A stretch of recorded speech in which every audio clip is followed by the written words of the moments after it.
Ain't that right, G-Money? Yeah, I think G-Money definitely knows something.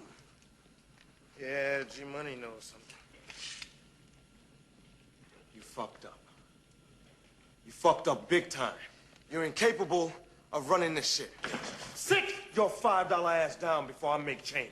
Oh, yeah. And now, our feature presentation. Greetings, brothers and sisters.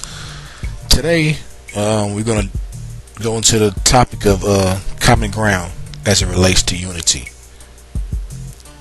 Now, I know we have all these different organizations and groups of our people out there. We all spread out, pretty thin, and focusing our efforts and attentions in different directions, which is fine because we do need our attention scattered in amongst these different directions. But the number one priority and goal of our community should be unity. And it's going to take a collective effort for us to solve these problems that plague us. And let's face it, we have the most brightest, best educated, and black people with knowledge of self in the entire world.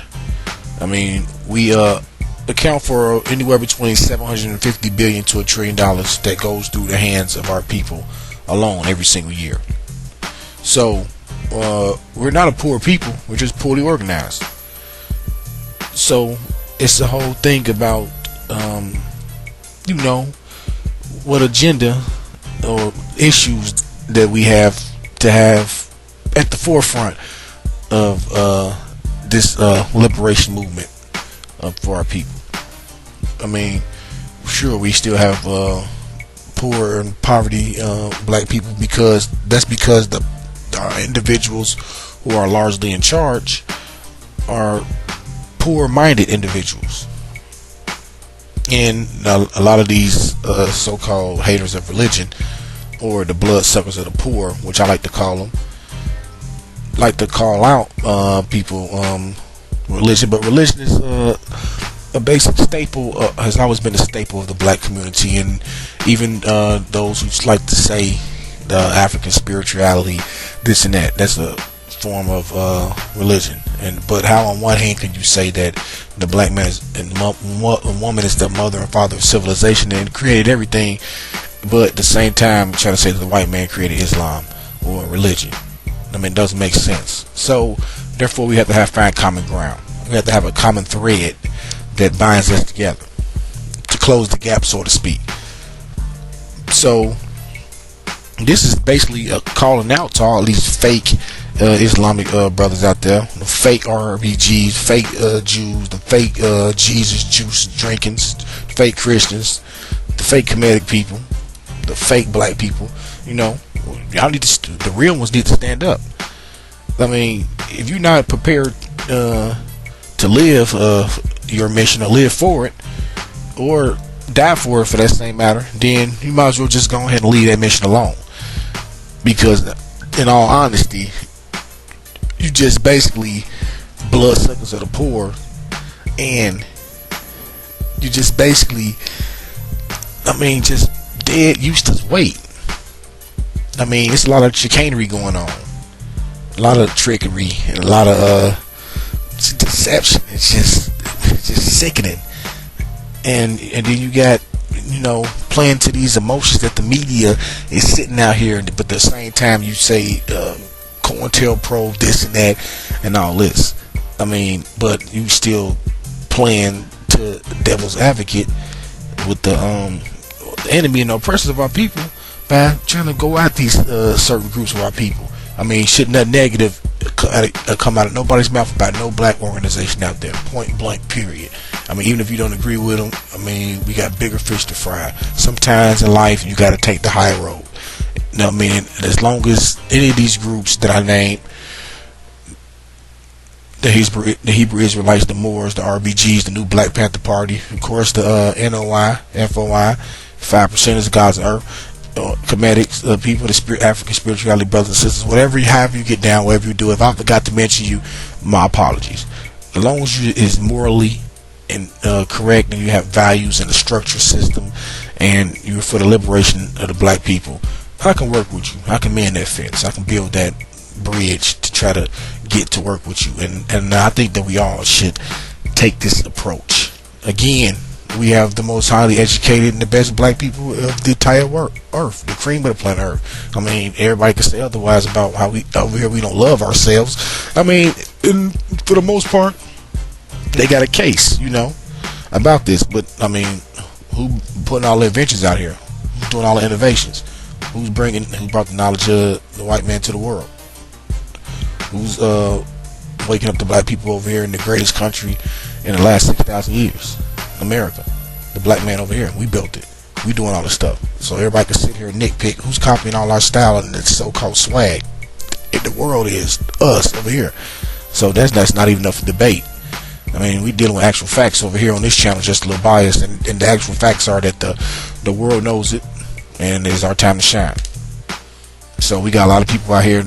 You got counterfeit leaders and agents out here. I mean, and you got the counterfeit missions and counterfeit leaders, prophets, and messiahs, and you got these so-called agents out here who willingly or unwillingly is going along helping the enemy by calling out such and such, or trying to be act like they so high and mighty. I was listening to this lecture by the Honorable Minister Louis Farrakhan. He was talking about what the most Honorable Elijah Muhammad said about in one of the hadiths. There are three most hated men. One is a rich man who gives his riches to the poor, and that is because the other rich men feel that he's trying to make them look bad, that he's trying to help, and riches in this sense could be anything. Or number two, the wise man who shares his wisdom with the ignorant, which a lot of noble and honorable men are doing out here in these organizations and in life in general in our community, who are getting hated because they're sharing their wisdom with the ignorant.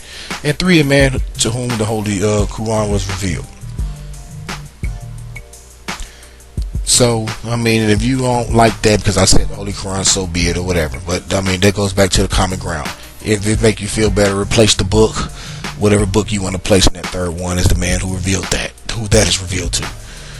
But we need to get beyond all of this. I mean, we have spiritual hypocrites out here who are acting so high and mighty, and it's just that they're counterfeit. I mean, it just don't make sense. And then this goes for all the groups out there.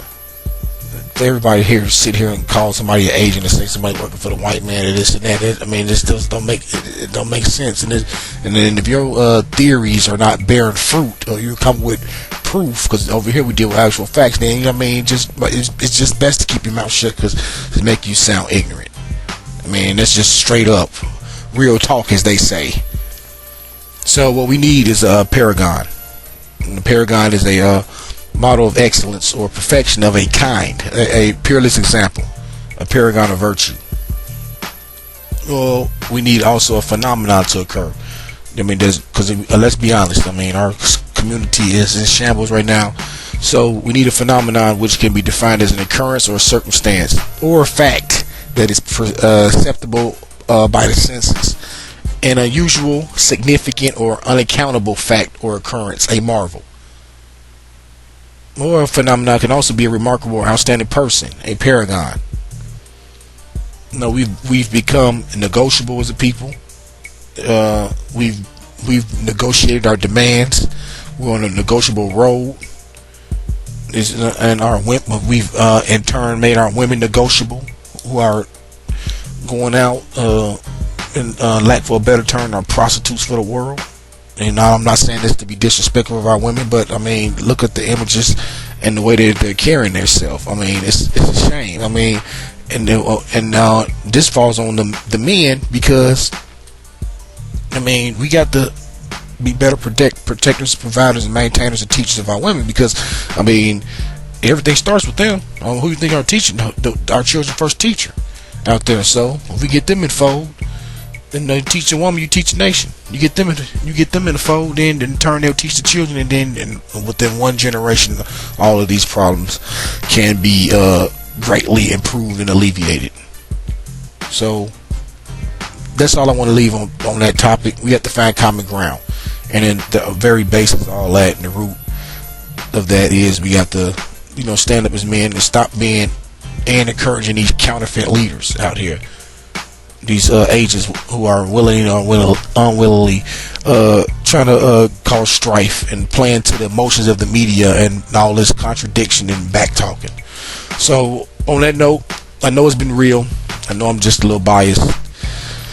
And peace be upon you.